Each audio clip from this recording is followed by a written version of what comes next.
Wiki hii rais wa Jamhuri ya Kidemokrasia ya Kongo Felix Tshisekedi alikuwa kule Munich nchini Ujerumani, ambako alikuwa katika mkutano wa usalama na akazungumza kuhusiana na mgogoro wa DRC. Sasa miongoni mwa kile ambacho amekisema nimekipata hapa na ninanukuu kile ambacho alikisema kuhusiana na Rwanda, waasi wa M23 pamoja na mambo mengine. Alisema, ikiwa leo tunaruhusu nchi moja kuchora upya mipaka ya Afrika kwa nguvu, nani atakuwa wa pili?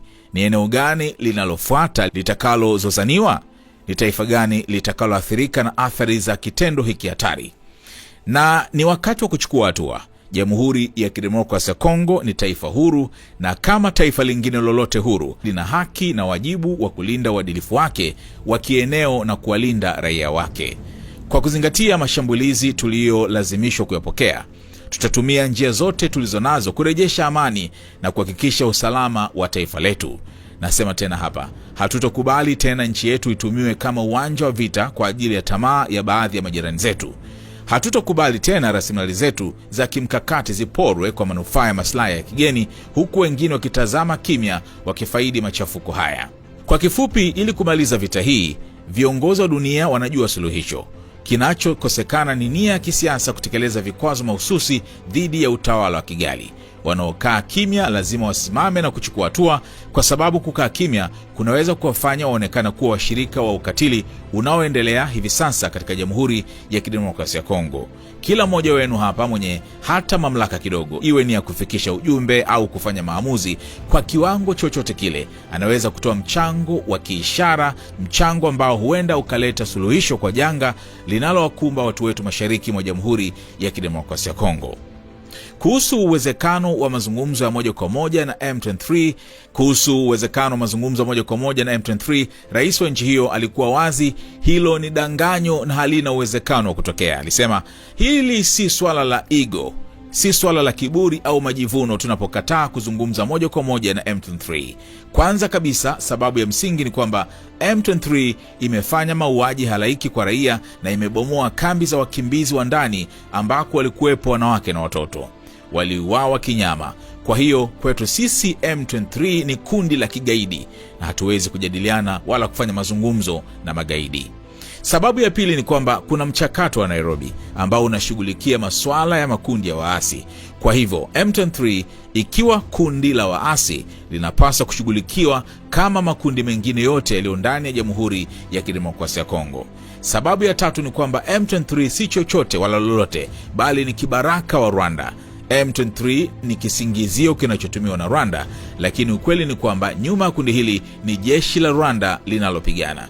Ushahidi wa hili ni kwamba katika mchakato wa Luanda nchini Angola tulijadiliana na Rwanda. Ikiwa Rwanda haikuwa na uhusiano wowote na mgogoro huu, mbona walikubali mwaliko wa msuluhishi kwa ajili ya mazungumzo na Jamhuri ya Kidemokrasia ya Kongo? Pia huu ulikuwa wakati wa kufichua sura halisi ya AFC, sehemu nyingine ya uasi huu. Sina hata chembe ya shaka kwamba upinzani uliochukua silaha na kuungana na Rwanda kutekeleza hujuma dhidi ya jamhuri hauna haki yoyote.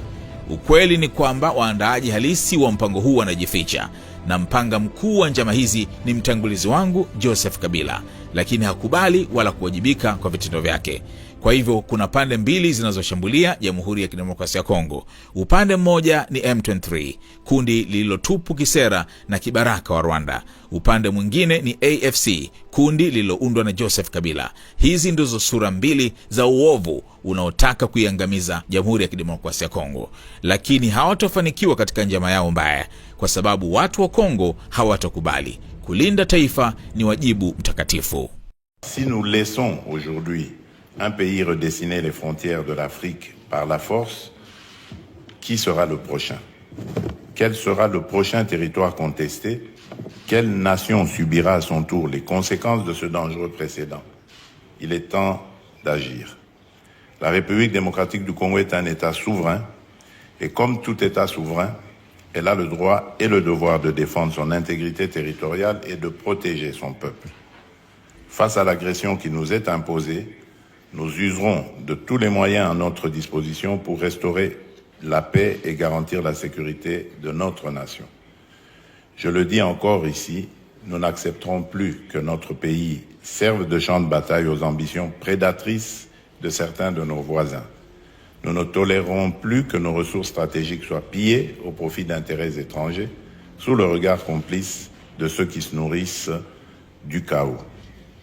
Bref, pour résoudre cette guerre, les dirigeants du monde connaissent la solution. Seul leur manque la volonté politique de mettre en œuvre des sanctions ciblées contre le régime de Kigali. Ceux qui se taisent se mettent debout pour réagir.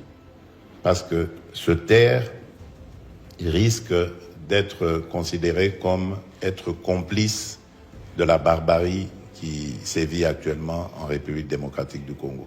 Donc je compte sur chacune et chacun d'entre vous ici qui a le moindre petit pouvoir, soit de passer un message ou soit de prendre une décision à son petit niveau, quel qu'il soit. Ce serait une contribution symbolique, une contribution qui apporterait peut-être des solutions au drame que vivent nos populations à l'est de la République démocratique du Congo. Concernant un éventuel dialogue direct avec le M23, le chef de l'État a été clair, il s'agit d'un leurre et d'une option impossible. Ce n'est pas une question d'ego, une question d'orgueil ou d'arrogance lorsque nous refusons de parler directement avec le M23. D'abord, la première raison, c'est parce que le M23 a massacré des populations et a bombardé des camps de déplacés où il y avait des femmes et des enfants. Ils ont été massacrés. Donc pour nous, c'est un mouvement terroriste. Et on ne négocie pas, on ne discute pas avec les terroristes. La deuxième raison, c'est parce qu'il y a le processus de Nairobi. Le processus de Nairobi règle la question des groupes armés. Et donc, le M23 étant un groupe armé, il est logé à la même enseigne que tous les autres groupes armés évoluant en République démocratique du Congo.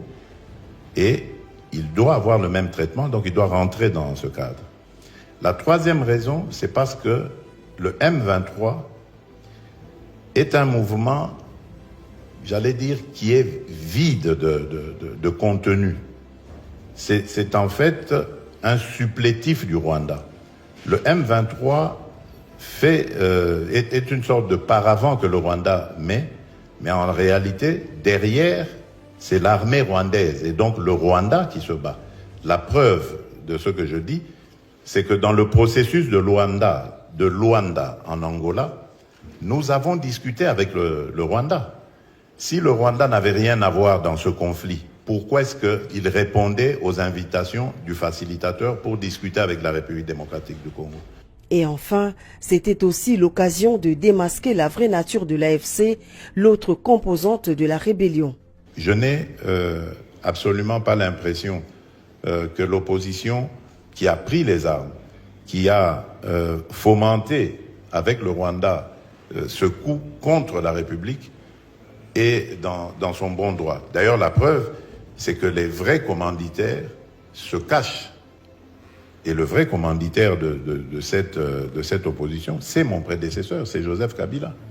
Mais il ne l'avoue pas, il n'assume pas ses actions. Attention! Your potential customers are watching this video. Don't miss out on the opportunity to reach them. Advertise your business alongside their favorite content and convert them into loyal customers. Contact us now at info@snstz.com or WhatsApp 0659250389 to amplify your brand to the SNS family.